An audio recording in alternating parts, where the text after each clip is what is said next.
The book titled Imperial Games in Tibet, The Struggle for Statehood and Sovereignty, authored by Ambassador Dileep Sinha, a former Indian diplomat, was unveiled on Tuesday at the India International Centre in New Delhi. The book depicts China's intentions of destroying the unique Tibetan identity and its failure to do so because of the strong and resilient will of the Tibetan people. China has not been able to assimilate or absorb Tibet and the Tibetan people. It has not been able to win the hearts and minds of the Tibetan people.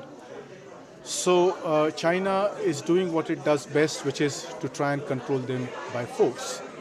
And that is not acceptable to the Tibetan people. And so we have a movement. But the very fact that China has to impose all kinds of restrictions on the people shows that there is a lot of resentment against Chinese rule. The event also witnessed a brief panel discussion between the author of the book, Ambassador Dileep Sinha, Shiv Shankar Menon, India's former Foreign Secretary, and Claude Arpi, a renowned author and Tibetologist, on the topics covered in the book. I think the strength of the book is that it's an honest account of what happened, of great power rivalry, how it affected Tibet, how it affected us, it affected each of us. And it also, I think, it also describes, because it's not only the great powers, after all, the Tibetans also had a say, they had agency in their own future. This is not partisan historiography.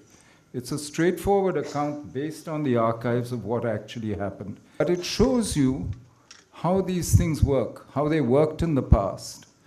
And therefore, maybe it can trigger fresh thinking about how you approach the question. The book is a deep dive into Tibet's past and future, based on several documented events, international records, archives, and documents.